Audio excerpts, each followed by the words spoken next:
Howdy folks, Jake here with the Banjo Bin General Store, and I would like to take a minute of your time and tell you why I think the Eastman MD305 is one of the absolute best bang for your buck mandolins out there.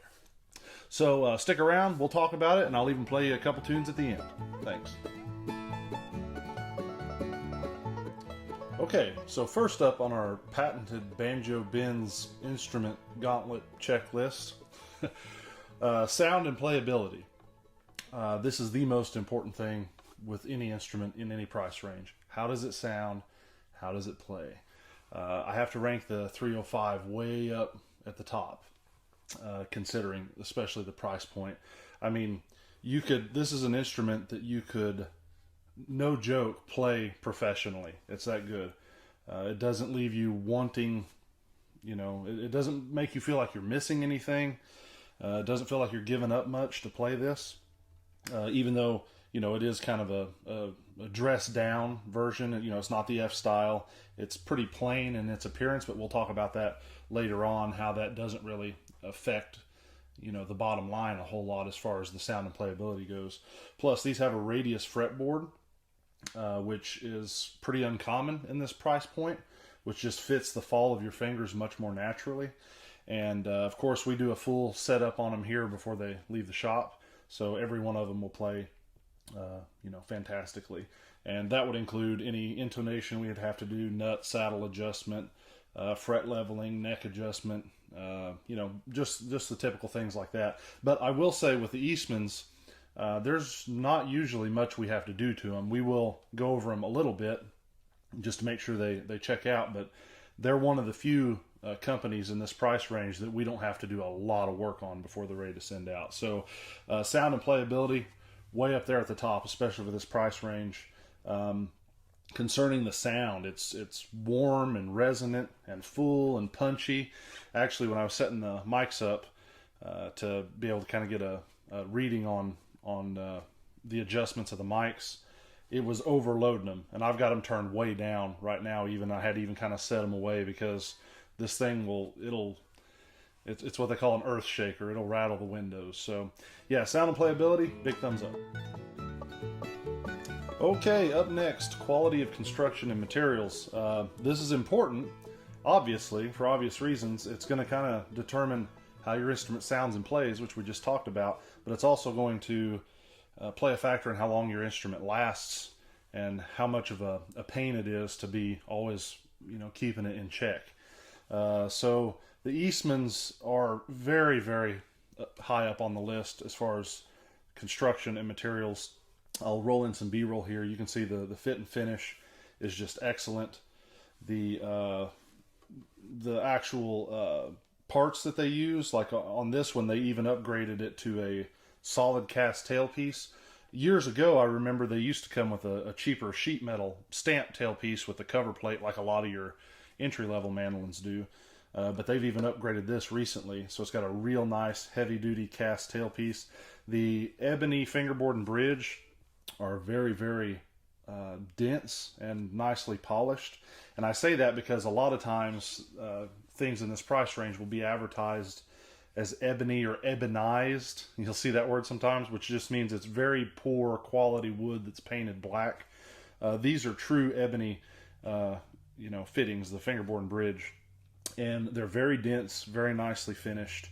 The adjustment wheels on the saddle piece on the bridge work like they're supposed to. They're not real hard to use like some of these are. The fingerboard, very high quality with that nice radius. It's got the bone nut. Good quality tuners, and these tuners also, if you did want to upgrade them, that's probably the one thing about the 305 that's not quite as nice as if you get up into Eastman's 500 series, is that it doesn't have the shallower tuners like the 500 series and up does. But I will say these are still very good. I've never had any problems with them, and we've sold hundreds and hundreds over the years. I've never even really had any complaints back on them. But if a fellow wanted to, or a lady wanted to, they're real easy to change out if you did want to upgrade later. So fit and finish, another big thumbs up. They really hit the mark with this one. Okay, next up is price and value. No surprise, the 305 hits high marks for this category as well.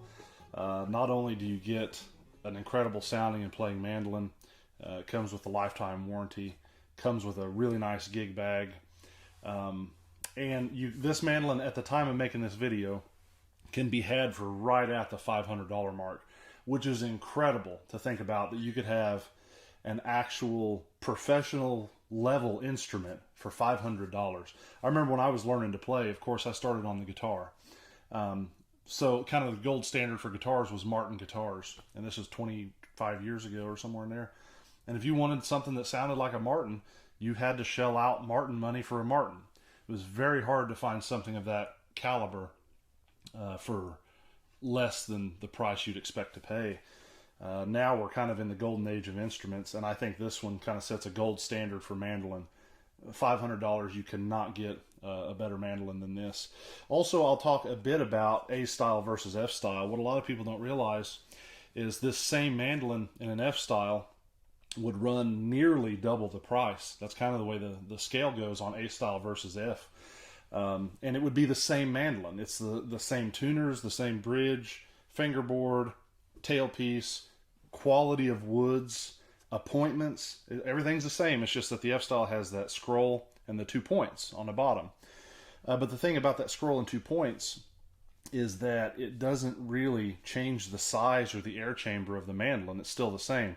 Those are solid attachments, if you will. They're built into this construction, but they're sealed off inside here, so it doesn't really change the air chamber inside.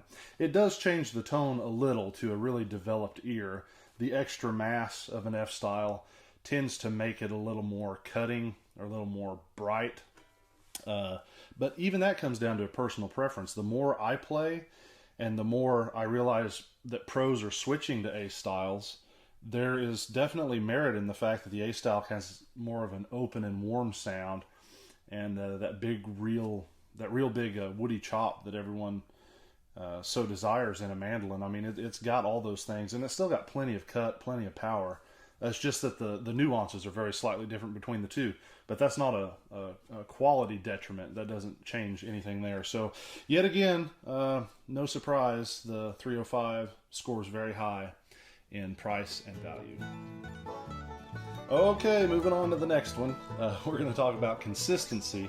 Now, consistency is an interesting point that not a lot of people bring up, and I think it's worth mentioning because even on higher end instruments, when I've been out looking for instruments for myself,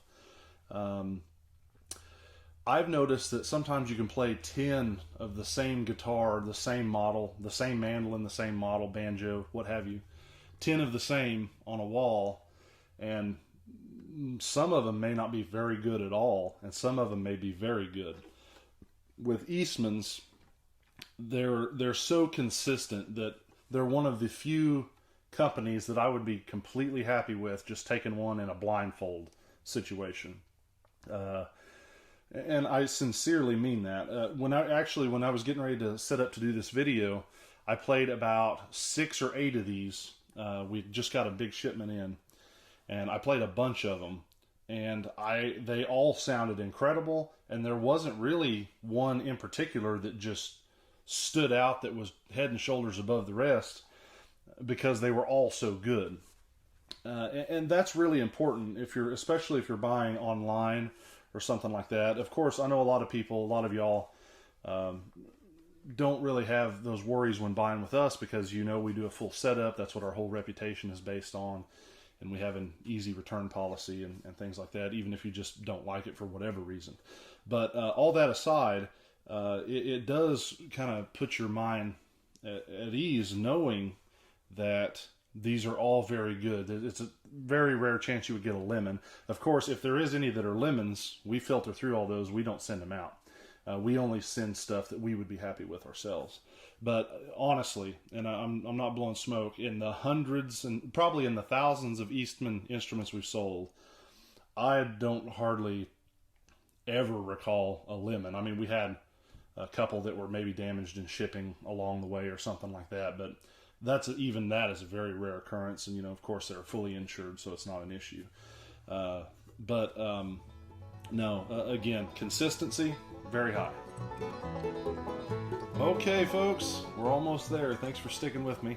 Lastly, let's talk about Eastman's warranty and reputation. They have a very high score for this as well. No surprise, big shocker, right? So, actually, I haven't had to deal with their warranty too much because there's rarely anything ever goes wrong with these. But I could tell you from direct experience from dealer to vendor, they've been excellent. I would have no reason to doubt that they would not take care of anything that would need to be taken care of. They've always been very good to deal with us. So again, they're at the top of the pile as far as that goes. And these instruments do have a lifetime warranty. Just kind of the standard lifetime warranty that you see even with the big boys, you know, the big expensive manufacturers. Actually even better than some of them that are out there. So you really can't go wrong. For this price point, this quality of mandolin, it's one that kind of falls in the price range of, it's almost beginner level price, but you're getting a professional grade instrument. It really blows my mind, honestly, that there's something like this exists in this price range. So if it even appeals to the customer that's just wanting to learn to play mandolin, and rather than buy, you know, a cheap, almost toy quality instrument for $300 to $400, you can step up to just a little over $500 with this, and have an instrument that you're not going to soon outgrow, which I think is important. If you buy a cheap instrument to start with that's not any good, that hurts your fingers, maybe that it doesn't come from a reputable setup shop like what we do here before we send them out, it's hard to play, it doesn't sound right, it doesn't stay in tune, you're just fighting it, and you're not going to get anywhere. You're not going to get as far. Earlier when I mentioned when I bought my first Martin guitar, I had been playing a cheap old Yamaha prior to that, which was a fine guitar to learn on. Again, we're talking about a beginner guitar. It was a very cheap guitar that I had. But when I bought that Martin, I got better in the first 2 months of having that guitar than I had the 8 months prior to that, playing on that old cheap Yamaha. And that's the difference a good instrument can make. So, folks, thanks for watching. I'll play a couple tunes on it here so you can kind of hear what it sounds like, and we'll catch you next time.